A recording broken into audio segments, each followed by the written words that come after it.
এই প্রথমবার আমি গণেশ পুজোর জন্য ফুল দিয়ে ডেকোরেশন করলাম। হ্যালো এভরিওয়ান, আমি সুজন, তোমরা দেখছো রায়গঞ্জ গ্রামীণ টিভির মিনি ব্লগ। গণেশ পুজোর আগের দিন রাত্রেবেলা চলে আসলাম আমরা একটা দাদার দোকানে। দোকান বলতে এটা একটা স্যালন। এই স্যালনটা হচ্ছে তরুণ হেয়ার স্টুডিও। এই স্যালনটা হচ্ছে মিশন মোড়ের কিছুটা আগেই আছে। তো কাল দাদার দোকানে গণেশ পুজো, তো দাদা বলছিল ফুল দিয়ে ডেকোরেশন করতে হবে, তো আমরা বললাম আমরাই করে দেবো, কোনো ব্যাপার না এটা। যদিও আমরা ডেকোরেশনের কাজ এসব করি না, কিন্তু তবুও চেষ্টা করবো। আর কি, যেটা কথা সেটাই কাজ। বেরিয়ে পড়লাম আমরা তিনজনে মিলে বাইক নিয়ে রায়গঞ্জে। চলে আসলাম আমরা আমাদের রায়গঞ্জ শুভ লগ্ন। ডেকোরেশনের জন্য কি কি লাগবে আমাদের কিন্তু কোনো রকমই আইডিয়া নেই, কিন্তু আমরা তবুও যতটুকু পারলাম বুঝে শুনে নিয়ে নিলাম। এই যে কেনাকাটা সব কমপ্লিট, আমরা আবার বাইক নিয়ে বেরিয়ে পড়লাম সেই দোকানের উদ্দেশ্যে। তরুণদার দোকানে এসে একটু রিল্যাক্স হয়ে তারপরে শুরু করে দিলাম আমরা আমাদের কাজ।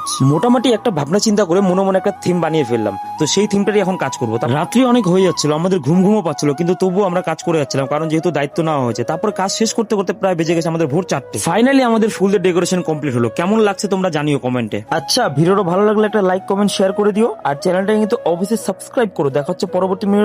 বাই।